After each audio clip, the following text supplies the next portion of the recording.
তাহলে কি Quinton de ককের south আফ্রিকার টি-20 টিমে ফেরার রাস্তাটা পুরোপুরি বন্ধ করে দিলেন রায়ান রিকেলটন? এই বছরের শুরুতে ওই সুক্রি কনরাড, যিনি সাউথ আফ্রিকার হেড কোচ, তিনি কিন্তু ওই কুইন্টন ডি ককের আবার ন্যাশনাল টিমে ফিরে আসা নিয়ে একটা মন্তব্য করেছিলেন। তিনি বলেছিলেন যে ডি কক চাইলেই কিন্তু তিনি ন্যাশনাল টিমে কামব্যাক করতেই পারেন, যদি ম্যানেজমেন্টের সাথে তার কথাবার্তা ঠিকঠাকভাবে থাকে আর তিনি যদি ফর্মে থাকেন, রান করতে পারেন, দলের জন্য কন্ট্রিবিউট করতে পারেন, তাহলে ডি কক যে কোনো সময় he has made a comeback into the national side. কিন্তু ডিকক খেয়াল করে দেখবেন আপনারা, ওই গত বছর ভারতের এগেনস্টে ওই টি-20 বিশ্বকাপের ফাইনাল হারের পর থেকে তিনি কিন্তু সাউথ আফ্রিকার জার্সিতে আর একটা সিঙ্গেল ম্যাচও খেলেননি।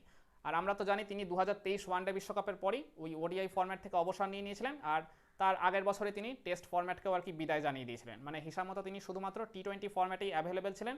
কিন্তু এখন সাম্প্রতিক সময় সাউথ আফ্রিকার অন্যান্য যেসব উইকেট কিপার ব্যাটাররা রয়েছেন, পার্টিকুলারলি রায়ান রিকেলটন, তার রোলটা যেহেতু অলমোস্ট ডিককের সঙ্গে সেম, তিনিও ওপেনিং ব্যাটার, ডিককও ওপেনিং ব্যাটার ছিলেন, তিনিও বাঁহাতি, ডিককও বাঁহাতি। ডিককের সাথে রায়ান রিকেলটনের এই রোলের যেহেতু পুরোপুরি সিমিলারিটি রয়েছে, সেই কারণেই আমি ডিককের সাথে ওই রায়ান রিকেলটনেরই কম্পেয়ার করছি।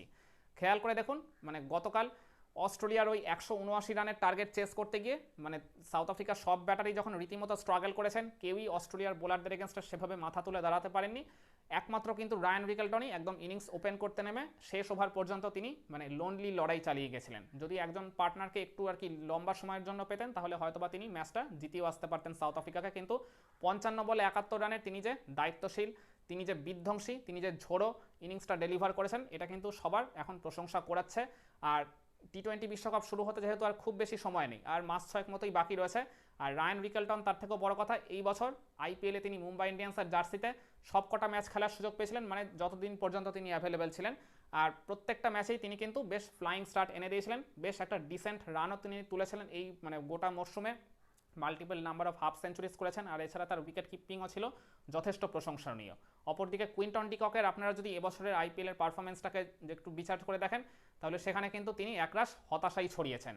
প্রথম 6 বা 7 ম্যাচে তিনি টানার সুযোগ পেয়েছিলেন, কিন্তু ওই একটা ইনিংস ছাড়া কেকেআরের হয়ে সেভাবে ভালো কোনো পারফরমেন্স ডেলিভার করতে পারেননি, যে কারণে তাকে কিন্তু টিম থেকেও ড্রপ হতে হয়েছিল। শেষ 2 ম্যাচে তিনি একাদশে আবার কামব্যাক ঘটালো, সেখানেও কিন্তু তিনি ভালো ফলাফল করতে ব্যর্থ হয়েছেন। আর আমি আইপিএলের পারফরমেন্সটাকে এত গুরুত্ব দিচ্ছি কেন? কারণ পরের বছরের টি-20 বিশ্বকাপটা ভারত আর শ্রীলঙ্কার মাটিতে অনুষ্ঠিত হবে, আর আইপিএলটা যেহেতু ভারতের মাটিতেই হয়, সেই কারণে ডেফিনেটলি আইপিএলের পারফরমেন্সটা একটা বিচার্যের আওতায় চলে আসবে যে কোনো টিমের পয়েন্ট অফ ভিউ থেকে। তো সেই দিক থেকে দেখতে গেলে রায়ান রিকেলটন কিন্তু সাম্প্রতিক অতীতে ডিককের চাইতে অনেক অনেক বেটার পারফরমেন্স করেছেন। হ্যাঁ, যদিও ডিকক অনেক এক্সপিরিয়েন্সড ক্রিকেটার, তিনি জানেন যে খারাপ সময় কাটিয়ে কীভাবে ভালো ফর্মে ফিরতে হয়, তার এত বছরের আন্তর্জাতিক ক্রিকেট খেলার অভিজ্ঞতা রয়েছে, তিনি যে কোনো সময় যে কোনো মুহূর্তে ভালো ফর্মে ফিরতেই পারেন। ইভেন সাউথ আফ্রিকার হয়ে ম্যাচ উইনিং পারফরমেন্স করে কনস্ট্যান্টলি কিন্তু ম্যাচও জেতানোর ক্ষমতা রাখেন। আর মনে রাখবেন 2023 সালের ওয়ানডে বিশ্বকাপটাও কিন্তু ভারতের মাটিতেই হয়েছিল, সেখানে কিন্তু সাউথ আফ্রিকার হয়ে সর্বোচ্চ রান এই ডিককই করেছিলেন, 3টা সেঞ্চুরি করেছিলেন, অসংখ্য ম্যাচ উইনিং নক খেলেছিলেন। সাউথ আফ্রিকা যে সেমিফাইনাল অবধি গেছিল দাপটের সঙ্গে লড়াই করে, তার জন্য ডিককের কিন্তু ব্যাট হাতে অনেক বড় একটা ভূমিকা ছিল।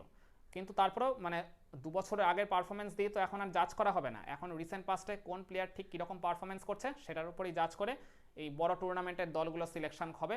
আর তার উপর ডিকক যেহেতু এই লাস্ট প্রায় 1 বছরেরও বেশি সময় ধরে তিনি যখন সাউথ আফ্রিকার জার্সিতে একটা কোনো সিঙ্গেল ম্যাচও খেলেননি, একটা কোনো টি-20 ম্যাচও যখন তিনি খেলেননি, তখন ডেফিনেটলি টি-20 বিশ্বকাপে সাউথ আফ্রিকার ওই 15 জনের স্কোয়াডে ফেরাটা কিন্তু ডিককের জন্য আরও অনেকটা কঠিন হয়ে গেল, যখন তার এক প্রকারের প্রতিদ্বন্দ্বী রায়ান রিকেলটন ব্যাট হাতে বেশ ভালো মতো ফুল ফোটাচ্ছেন সাউথ আফ্রিকার এই ক্যাম্পেইনে। আর তার উপর মনে রাখবেন সাউথ আফ্রিকার এই টিমটায় কিন্তু multiple number of wicket keeper batters রয়েছে, লুয়ান্দ্রে প্রিটোরিয়াস রয়েছে, তারপর ট্রিস্টান স্টাবস রয়েছে, যারা কিনা প্রপার ব্যাটার তো বটেই, তারা খেলেন প্রপার ব্যাটার হিসাবে, কিন্তু ব্যাটিংয়ের সাথে সাথে এরা কিন্তু উইকেট কিপিংও করতে পারেন। সাউথ আফ্রিকার এই টিমটায় উইকেট কিপার ব্যাটারের কিন্তু সেভাবে অভাব নেই বললেই চলে। তো সেই কারণেই আমার মনে হচ্ছে ডিকক যতই ভালো ফর্মে থাকুন না কেন, বা তিনি যতই ভালোভাবে প্রত্যাবর্তন ঘটানোর চেষ্টা করুন না কেন সাউথ আফ্রিকার এই টি-20 সাইডে, যেহেতু দীর্ঘ একটা সময় ধরে তিনি দলের বাইরে রয়েছেন, আর সেভাবে আপ টু দ্য মার্ক পারফরমেন্সও তিনি এই রিসেন্ট পাস্ট আইপিএলে করতে পারেননি।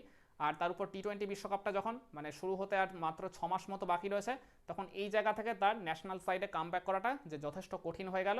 হয়তো তিনি ওই জায়গায় সাউথ আফ্রিকার টিম ম্যানেজমেন্টের সাপোর্ট পেতেও পারেন, সিলেকশন প্যানেলেরও হয়তো সাপোর্ট পেতে পারেন, কিন্তু তারপরও আপনি তো 15 জনের বেশি দল গঠন করতে পারবেন না। তো সেখানে রায়ান রিকেলটন, ট্রিস্টান স্টাবস আর লুয়ান্দ্রে প্রিটোরিয়াস, এদেরকে টপকে চতুর্থ উইকেট কিপার ব্যাটার হিসেবে ডিকককে সাউথ আফ্রিকার সিলেকশন প্যানেল আদৌ রাখবে কিনা, সেটা নিয়ে কিন্তু যথেষ্ট বড় একটা প্রশ্নচিহ্নের জায়গা। হ্যাঁ, এদের সবাই হয়তো চান্স পাবেন না। আশা করছি রায়ান রিকেলটন আর ট্রিস্টান স্টাফস তারা হয়তো নিশ্চিতভাবে সাউথ আফ্রিকার বিশ্বকাপ স্কোয়াডে থাকবেন, কিন্তু ওই লুয়ান্দ্রে প্রিটোরিয়াসের জায়গাটা কিন্তু এখনও কনফার্ম নয়। তাকে কিন্তু নিজেকে আবারও প্রমাণ করতে হবে। তো তিনি যদি কোনো কারণে পারফর্ম করতে ব্যর্থ হন, আর তার আগে যদি ডিকক সাউথ আফ্রিকার ঘরোয়া টুর্নামেন্টে বা ওই এসএ টি20 মানে যেটা সাউথ আফ্রিকার ফ্র্যাঞ্চাইজ বেস টুর্নামেন্ট, সেখানে যদি ভালো পারফর্ম করে নিজের প্রত্যাবর্তন ঘটানোর একটা ইঙ্গিত দিয়ে রাখতে পারেন, তাহলেই আমি মনে করি সাউথ আফ্রিকার এই 15 জনের বিশ্বকাপের স্কোয়াডে একেবারে শেষ মুহূর্তে হলেও ঢুকে পড়তেও পারেন ওই অভিজ্ঞ ক্রিকেটার কুইন্টন ডিকক। তো আপনারা কি মনে করেন, ডিকক কি পারবে এই শত শত প্রতিকূলতা কাটিয়ে সাউথ আফ্রিকার ওই টি20 বিশ্বকাপের 15 জনের চূড়ান্ত স্কোয়াডে নিজের জায়গাটা করে নিতে? কমেন্ট করে আপনার মতামতটা জানাতে পারেন।